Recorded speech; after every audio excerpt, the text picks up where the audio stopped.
एक दफा फिर से बेहतरीन पेस अटैक हमारा जो है उसने हमें मैच जिता दिया। 200 से नीचे इनको रोका हुआ था बांग्लादेशियों को, नहीं तो मुझे लग रहा है कि हमारे लिए थोड़ी सी मुश्किल हो सकती थी, क्योंकि हम पेस अटैक के बारे में बात करते रहते हैं और पाकिस्तान के पेस अटैक के बारे में हमेशा बात हो रही थी। लेकिन अगर दूसरे नंबर पर मुझे कोई नजर आ रहा है इस वक्त पेस अटैक, तो वो है बांग्लादेश। आप इनकी सीम पोजीशन चेक करें, ये बॉयज जो है बड़ी ही डिसिप्लिन किस्म की बॉलिंग करा रहे हैं, यंग हैं और पेस वेस भी इनकी अच्छी है। 140 तक टच कर रहे होते हैं ये लोग, और मेरा ख्याल में तो इनकी जो है चांसेस हैं, जो मैं पहले भी कह रहा हूँ कि मुझे लग रहा है कि कहीं से आउटसाइड चांस इनका है, ये लोग फाइनल वगैरह भी खेल सकते हैं। सो आज हमने इनको 200 से नीचे रोक लिया था, अदरवाइज हालात जो है वो थोड़े से टाइट हो सकते थे। लेकिन जो मेरा दोस्त जिसने आज फिर हमें बचाया वो है मेरा दोस्त इमाम उल हक, जिसको पाकिस्तान में लोग पर्ची समझ। ऐसी पर्चियां मेरे दोस्त कोई 4-5 और टीम में भर्ती करा दो, ताकि कहीं ना कहीं हमारी टीम जो है वो बिल्कुल ही कोई हरा ही ना सके। लेकिन हमारी कौम इसी तरह ही होती है, उनको इसी तरह की चीजें होती है। उनको सिर्फ अपने आप के समय पहले ही पता नहीं कितनी एपिसोड्स के अंदर बता चुका हूँ कि अपने आप को अच्छा फील कराने के लिए मैं तो इसलिए इनसे पीछे हूँ क्योंकि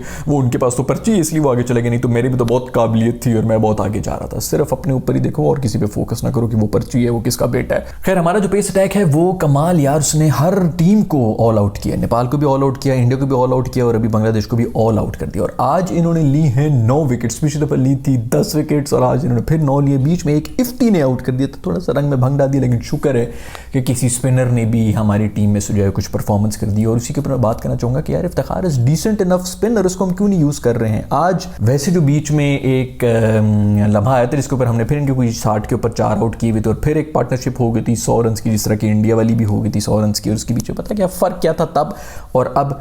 मेरा फीमू राणा, लोग राणा राणा कहते रहे, राणा को परवाह नहीं, एक बार दिल लगा के देखो राणा बेवफा नहीं। वाओ ब्यूटीफुल, इसने जो विकेट वहां पे ली है ना वहीं पर सारा गेम टर्नर हो गया था। और ये जो शफीकुर रहमान है यार, इस बॉय ने भी, ये कुछ लोग हैं जिन्होंने पाकिस्तान को पेलने का ठेका लिया हुआ है, जिसके अंदर कोहली है, पांडू मेरा दोस्त जो है और एक ये भी है। पूरी दुनिया से कोट खा रहे होंगे, पूरी दुनिया के ऊपर इनकी फॉर्म जो है वो निकल गई होगी, इनकी अपनी टीम वाले इनके ऊपर थू कर रहे होंगे कि इसको टीम में क्यों रखा हुआ है, इनको पाकिस्तान के सामने रख दो। और इन्होंने चमाटे मारना शुरू कर देंगे, और वो भी तब जब पूरी की पूरी उनकी टीम फेल हुई होगी और यही जो है ना आके हमें चमाटे मार के चले जाएंगे और टीम में जगह भी वापस बना देंगे। मुझे तो लगता है इनसे कोई सैलरी वैलरी ले रहे हैं हमारे प्लेयर्स के, आपको जो है ना हम टीम में वापस लाने के लिए कोई ना कोई तो हम भी लेंगे। खैर पहले ओवर में फिर से आउट होना शुरू हो गया। खैर पहले ओवर में तो नहीं होता, पहले ओवर बहुत अच्छा हुआ था तो इसलिए दूसरे ओवर में नसीम विकेट लेके चला गया था। शाहीन ने भी आउट कर लिया, फीमू ने भी लिया, हारिस रऊफ ने हमें 4 विकेटें ले ली। कमाल, एक टाइम के ऊपर तो हैट्रिक होने वाली थी मेरे दोस्त की, खूबसूरत फास्ट बॉलिंग हो रही थी और वो भी ऐसी फट्टा विकेट के ऊपर। जी मतलब रनवे जो होता है ना जिसके ऊपर जहाज ऊपर नीचे होता है तो बहुत ही वो क्रिटिकल किस्म की चीज़ होती है कि कहीं भी जो है कोई हल्का फुल्का सा भी खड्डा ना हो। उससे भी ज़्यादा फ्लैट पिचेस होती है हमारी पाकिस्तान में, स्पेशली लाहौर वाली, और उसके ऊपर भी क्या खूबसूरत बॉलिंग कराई है दोस्तों। साथ साथ न्यूज़ तब बनती है जब बाबर स्कोर नहीं करता, जब स्कोर कर रहा हो तब तो ओके चीज़ है कि बस ठीक है। तो आज फिर जो है वो नहीं किया और बेसिकली बॉल जो है वो नीचे बैठ गई थी, अजीब से ही नीचे बैठी थी बॉल, जो है वो बाबर के चरण छूने की कोशिश कर रही थी, आशीर्वाद लेने के लिए नीचे झुक रही थी, तो वो नीचे से ही नीचे वाली एज से लग के जो है वो शलवार के जिस तरह वो नीचे नाड़े को लग के निकलती ना बॉल, उस तरह निकल के बोल हुआ है मेरा दोस्त। खैर कोई अलार्मिंग चीज़ है तो वो है मेरा दोस्त फ़खर ज़मान। बड़े अच्छे से हम देख रहे हैं कि वो out of touch, out of form नज़र आ रहे हैं और अब ये मामला थोड़ा सा सीरियस हो गया है। दुआ तो यही है कि फॉर्म वापस आए और वो भी इंडिया के खिलाफ ही आ जाए, लेकिन ये टॉप ऑफ दी ऑर्डर अगर आपकी इस तरह की फॉर्म हो, अगर फॉरन अर्ली एक विकेट गिर जाए तो आपके ऊपर प्रेशर आ जाता है कहीं ना कहीं। सो ये चीज़ अब काफ़ी अलार्मिंग हो चुकी है एंड आई होप कि जल्दी वापस आ जाए। एक दफ़ा पहले भी इसी तरह की कोई सिचुएशन हुई थी, मेरे ख्याल में लास्ट एशिया कप था, इसके ऊपर कैचेस वगैरह भी ड्रॉप कर रहा था और मैंने तब भी कहा था कि भाई दिमाग में इसके कुछ चल रहा है, मतलब ये कहीं परेशान है, कोई घरेलू मसाइल है, कोई इस किस्म की चीज़ है। और अभी भी कुछ ऐसी फीलिंग आ रही है कि कुछ ना कुछ तो चल रहा है भाई, या तो घरेलू मसाइल हैं या पता नहीं किस किस्म के मसाइल हैं, बट जो भी मसाइल हैं आई होप कि जल्दी बाहर इनसे निकल आएँ और वापस फॉर्म आ जाए, क्योंकि ये भी काफ़ी अलार्मिंग सिचुएशन होगी, आज भी नहीं चला। खैर पाकिस्तान में मैच हो रहा था तो नज़र आ गया, क्योंकि फ्लड लाइट्स हमारी बंद हो गई थी बीच में, को 15-20 मिनट मैच रुका रहा है क्योंकि लाइटें बंद है। यार मतलब पूरे साल के अंदर तुम लोगों ने कोई एक मैच कराना होता है, उसके लिए भी तैयारी नहीं कर सकते हो। ये सिफारिशों को भर्ती करना बंद कर दो ना यार, तुम लोगों ने सारी पर्ची भर्ती किए हुए हैं यार, मतलब पूरी दुनिया देख रही है और लाइटें बंद हुई नहीं। हमारे भी कोई इस किस्म की भी क्रिकेट में रूल वो डकवर्ड लुईस और इस किस्म की चीज़ें होती, तो एक नया रूल ये भी बना दो कि अगर फ्लड लाइट्स बंद हो गई हैं तो स्लो बॉलिंग कराना शुरू कर दो भाई, एक सर्टन पेस रख लो जिसके ऊपर जाना नहीं। मेरे ख्याल में इंडिया वालों ने तो वैसे ही कोई रूल रखा हुआ है, उनके पेस बॉलर्स हैं, लेकिन कर दो भाई स्पिनर्स को खाली बॉल शॉल कराओ, बट हमारी भी तो कोई मजबूरियाँ होती है ना। अभी फ्लड लाइट्स नहीं चल रही हैं, कोई इस किस्म का चक्कर हो गया तो नॉर्मल बात है बिल्कुल ही, हम तो पूरा टूर्नामेंट हमने होस्ट करना था। खैर रिजी मेरे बॉय ने भी बेहतरीन इनिंग्स खेली, उससे भी 50 मार दिए और क्या टांगे खोल के जो है ना बिल्कुल कैंची पोज में मेरा दोस्त है वो विकेट बचा रहा हो। जो कोई 50 रुपए हैं वो बेशक काट लो इस बॉय के, लेकिन फिर भी हमेशा एक सॉलिड पार्टनरशिप दी है इसने और पिछले कुछ मैचेस में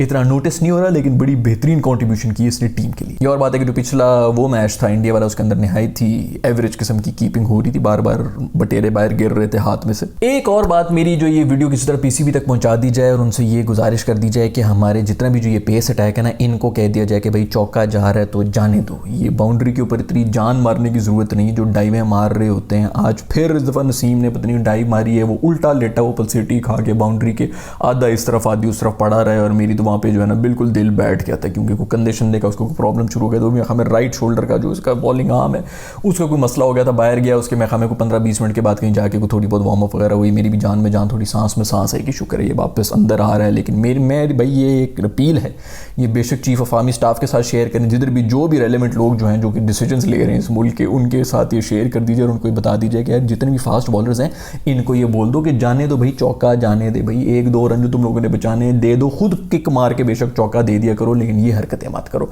डाइवें शाइवें मत मारो यार। ये मैनेजमेंट ही बता दें इनको कि ये हमारा शाहीन जो पहले इतने क्रूशल मैचेस के अंदर इंजर्ड बैठा रहा है वो इसलिए बैठा रहा है क्योंकि वो फील्डिंग करते हुए कहीं घुटना दे मारा है उसने, उसके अंदर ऊपर से हैं भी इतने लंबे ये सब जो है लेट के सब रहे जॉन्टी रोड्स। भाई कोई रोल रख लो कि किसने किस हद तक जाना है। ये फास्ट बॉलर्स के ऊपर विनती कर रहा हूँ मैं हाथ जोड़ के, इनको रन बचाने की कोई जरूरत नहीं है, जाने दो भाई जाने दो। दूसरी कुछ खबरें भी आ रही है जिसके अंदर इस किस्म की कोई चीज़ हो रही है कि वो गिल्ली ने उस दिन नेपाल के ऊपर 61 रन बनाए तो उसकी रैंकिंग के ऊपर मेरे ख्याल में 16 या 18 पॉइंट्स मिल गई, उसको जंप मिली। और हमारे बाबर ने उस दिन 150 रन बनाए थे तो उसको पता नहीं कोई 5 पॉइंट्स मिले थे। तो ये कौन सी रैंकिंग है भाई, किस किस्म का चक्कर चल रहा है कि एक ही टीम है। ये एक रात के अंदर नेपाल ने ऐसा क्या कर दिया था कि उसको इतने ज्यादा जो है पॉइंट्स मिल गए, उन्होंने ऐसा क्या गुनाह किया था या मेरा ख्याल में उन्होंने कोई ऐसी परफॉर्मेंस दे दी पीछे जाके लूडो खेल के उसके अंदर ऐसी कोई चैंपियन बन के आए हैं उस मैच से पहले कि उसके ऊपर जब गिल्ली ने बनाया तो उसको कोई 50 पॉइंट्स मिल रहे हैं कि 20 को आगे लेके जो 15 पॉइंट दे के उसको ऊपर घुसा के लेके जा रहे हैं। वैसे आपस की बात है, मजाक अगर मैं साइड पे कर लूँ तो मेरा ख्याल में कोई इस किस्म की रैंकिंग होगी ना कि भाई बॉलर की रैंकिंग क्या है और बैट्समैन की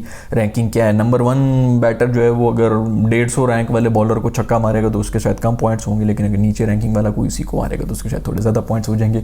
मुझे तो यही लॉजिक एक समझ आ रही है और तो मुझे कुछ समझ नहीं आ रही, लेकिन खैर जो भी हो गिल्ली ने 70 मार के जो है वो ज़्यादा वो कर लिया।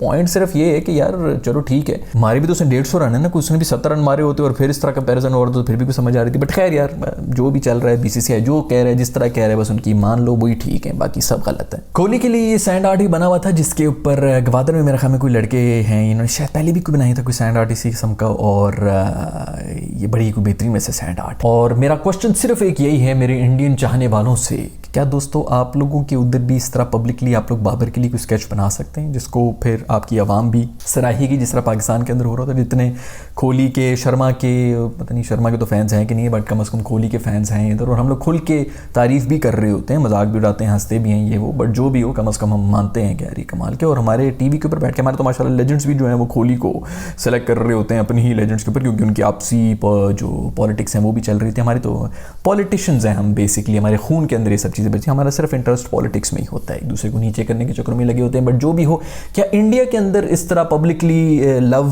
अफेक्शन जो है वो शो की जाती है पाकिस्तानी प्लेयर्स के बारे में? और अगर की भी जाती है, मुझे पता है बहुत से हमारे जो फॉलोअर्स हैं वो बेचारे लिख रहे होती हैं, मेरे कमेंट्स में भी बड़ी तारीफें आ रही होती हैं, बड़े ही अनबायस्ड किस्म के पढ़े लिखे इंडियंस हैं जो कि इस किस्म का ओपिनियन रखते हैं। लेकिन क्या पब्लिकली इन चीज़ों को इस तरह सराहा जाता है और इसी तरह सेलिब्रेट किया जाता है जिस तरह पाकिस्तान के अंदर किया जाता है? तो आप लोग को इस चीज़ का जवाब मिल जाएगा। जैसा भी हो ठीक है, हमारी गवर्नमेंट की पॉलिसीज़ और जो भी हम हरकतें कर रहे होते हैं, कम से कम लोग हम खुल के जो है प्यार भी कर रहे होते हैं और खुल के उसको सराहते भी हैं अगर कोई और प्यार कर रहा हो। खैर शुक्र है पाकिस्तान का बांग्लादेश का जो मैच था ये ज़रा फंस गया था। मेरे ख्याल में हम यहाँ से दोबारा उड़ के वापस जाएंगे श्रीलंका के अंदर, तो बस इधर उधर ही होते, कभी श्रीलंका, कभी पाकिस्तान, कभी अफगानिस्तान, कभी ये वो। 3 इंटरनेशनल टीमें वैसे पाकिस्तान के अंदर इस वक्त खेल रही हैं, सिर्फ एक इंटरनेशनल टीम है जो यही कह रही है कि इंटरनेशनल टीम्स को बड़ा खतरा होता है इधर से। पहले ऑस्ट्रेलिया भी आ चुकी है, इंग्लैंड भी आ चुकी है इंटरनेशनल टीम्स, बेसिकली न्यूजीलैंड भी होकर चला गया है, तो 7-8 इंटरनेशनल टीम्स तो पाकिस्तान में खेल के गई हैं बिल्कुल सही तरह। सिर्फ एक ही इंटरनेशनल टीम है जिसको बहुत ज़्यादा सिक्योरिटी कंसर्न्स हैं और उनको इकॉनमी से भी रिलेटेड हमारे बड़े ज़्यादा कंसर्न्स हैं। थैंक यू वेरी मच, आप लोगों को इतनी फिक्र है हमारी। लेकिन ये जो चक्कर हो रहा है, जो मैसेज दिया जा रहा है पूरी दुनिया के अंदर, वो भी हम समझते हैं कि क्या है। क्रिकेट को मेरा ख्याल में इन सब चीज़ों में नहीं पढ़ना चाहिए। आपके पॉलिटिशियंस और आपकी इवन आर्मी के इंडिविजुअल्स हैं वो इस किस्म के कोई बयान दें तो समझ भी आता है, लेकिन क्रिकेटर्स को ये सब चीज़ें नहीं करनी चाहिए। बट चलो कोई नहीं, मेरा दोस्त जो जे शॉ वगैरह और इस किस्म के जो लोग हैं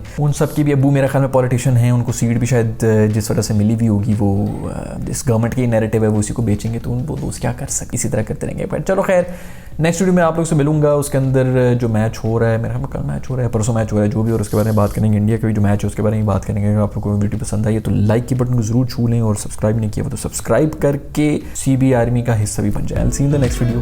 Bye.